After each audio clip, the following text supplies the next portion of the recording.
اگر تمہیں مدینے والے سے ذرا بھی محبت ہوتی تو خدا کی قسم تمہارا لباس سنت کے مطابق ہوتا. اگر مدینے والے سے محبت ہوگی تو تمہارا قسم خدا کی چلنا محبت نبی کے مطابق ہوتا, سونا مصطفیٰ کی سنت کے مطابق ہوتا, جاگنا مصطفیٰ کی سنت کے مطابق ہوتا, تمہارا ہر کام سنت رسول کے مطابق ہوتا. اور جس دن تمہاری زندگی میں مصطفیٰ کا طریقہ آ جائے گا اس دن کامیابی تمہاری چوکھٹ کی لونڈی بن کے رہ جائے گی. تم کہ تو کامیاب نہیں ہوتے.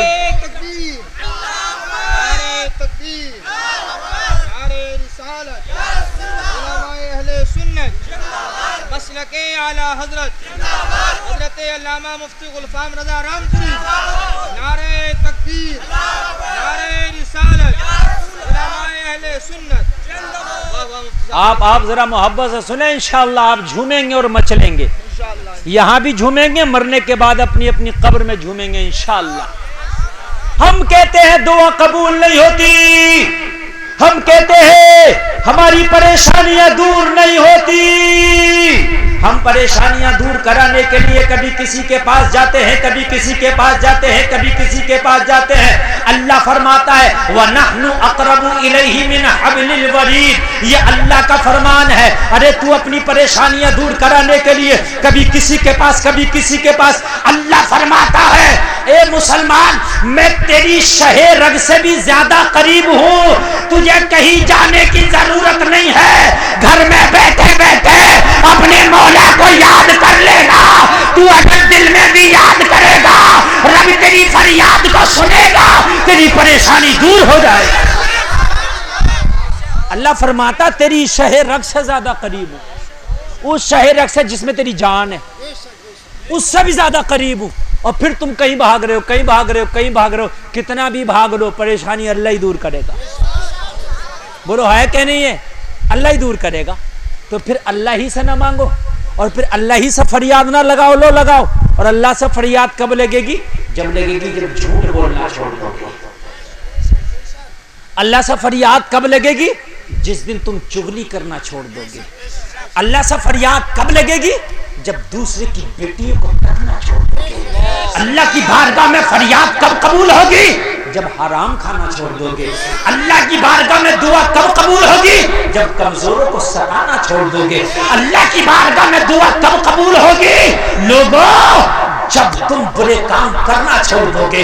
اللہ کی بارگاہ میں دعا کب قبول ہوگی؟ اور لوگوں سنو, جس دن تم قرآن پڑھنا شروع کر دو گے. اللہ کی بارگاہ میں دعا کب قبول ہوگی؟ لوگوں جب قبول ہوگی جب تم زکوٰۃ دینا شروع کر دو. یہ ساری چیز کچھ نہیں, جھوٹ بولنا نہیں چھوڑیں گے, زکوٰۃ بھی نہیں دیں گے, حرام کاریاں بھی نہیں چھوڑیں گے, دعا قبول نہیں ہوتی. ادھر بھاگ رہا, ادھر بھاگ رہا, پھر اس میاں کے پاس, اس میاں کے پاس, میاں کے پاس. کان کھول کے سن لے, جب تک تو خود نہیں سدھرے گا کوئی میاں بھی تیرا کچھ نہیں کر سکتا. یہ بات بھی آج میں آپ کو بتا رہا ہوں. آپ یہ سمجھ رہے ہو خالی میاں کا دامن پکڑنے سے کام ہو جائے گا؟ تو اگر میاں کا دامن پکڑنے سے کام ہوتا تو صحابہ کو نماز پڑھنے کی ضرورت نہیں تھی. صحابہ نے تو مصطفیٰ کا دامن پکڑا. یہ بات ہے کہ نہیں ہے؟ ارے انہوں نے تو سب سے بڑے کا دامن پکڑا تھا, پھر ان کو نمازوں کی کیا ضرورت تھی یار؟ ان کو قرآن کی کیا ضرورت تھی؟ مجھے بتاؤ تو, انہیں پیٹ سے پتھر باندھنے کی کیا ضرورت تھی؟ وہ تو کہتے ہم نے جس کا دامن پکڑا وہ تو سب سے بڑا, وہ تو اتنا بڑا ہے کہ نبیوں کا نبی ہے. مگر پتہ چلا صحابہ کے ہاتھ میں دامن مصطفیٰ کا ہے, مگر نماز ایک وقت کی قضا نہیں ہے. بولو بات ہے کہ نہیں؟ صحابہ کے ہاتھ میں دامن مصطفیٰ کا ہے مگر حرام کا لقمہ نہیں. کسی صحابی کو آپ مجھے بتائیں کہ فلاں نے حرام کھایا؟ ہمارے گھروں میں حال یہ ہے, کبھی تو کتنے مسلمان بھائی تو میرے ایسے کہتے ہوئے بھی بڑا عجیب لگتا, سود تک کھاتے ہیں, بیاج تک کھاتے ہیں. مسلمان شرابوں کے کاروبار ہیں, مسلمانوں کے دلالیاں کر کر کے کھاتے ہیں, اس کا نام کمیشن رکھ لیا ہے مسلمانوں کے. اور میرے بھائی خدا کی قسم کھا کے کہتا ہوں میرے مصطفیٰ نے پیٹ سے پتھر باندھا. اور کیوں باندھا؟ صرف اس لیے باندھا کہ اگر کبھی تمہارے گھروں میں غربت آئے تو حرام نہیں کھانا, بلکہ دیکھنا کہ محمد نے بھی پیٹ سے پتھر باندھ کے زندگی گزاری ہے.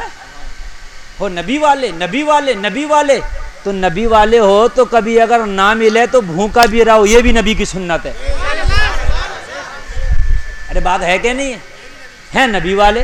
اگر نہ ہو، اگر ہو تب بھوکا نہ رہو. سنت کیا؟ نہ ہو تب بھی بھوکا رہنا سیکھو، صبر کے ساتھ، حرام کی طرف ہاتھ نہ بڑھاؤ، یہ بھی مصطفیٰ کی سنت. بات سمجھ رہے کہ نہیں سمجھ رہے؟ آدمی نہیں ہوتا ہے تو حرام کی طرف بھاگتا.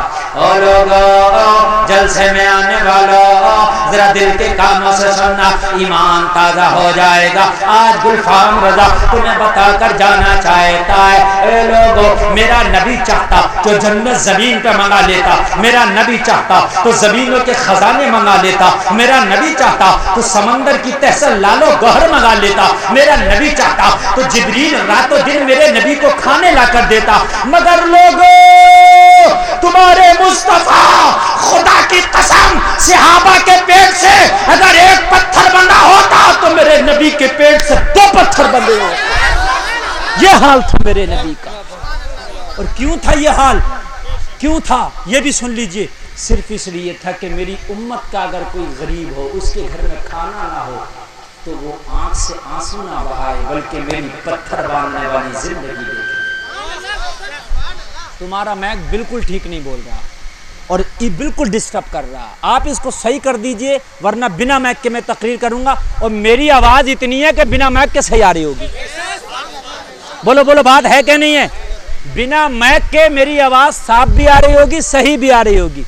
عجیب معاملہ ہے کہ تم نے میک ایسا کر رکھا ہے کہ سمجھ نہیں رہا. اس کو یا تو صحیح کرو ورنہ بنا میک کے تقریر کر کے جاؤں گا. آج میں، آپ ٹینشن نہ لیجئے، میں آ گیا ہوں تو تقریر تو کر کے جاؤں گا.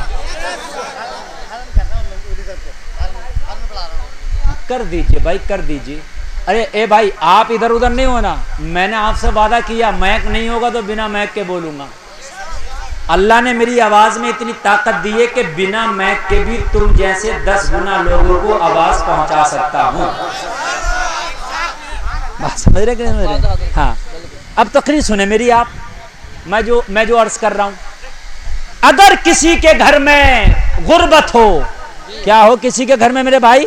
غربت، تو پھر وہ پریشان نہ ہو، کبھی صبر بھی کرے کہ یار میرے نبی کی زندگی تو ساری غربت میں گزری ہے.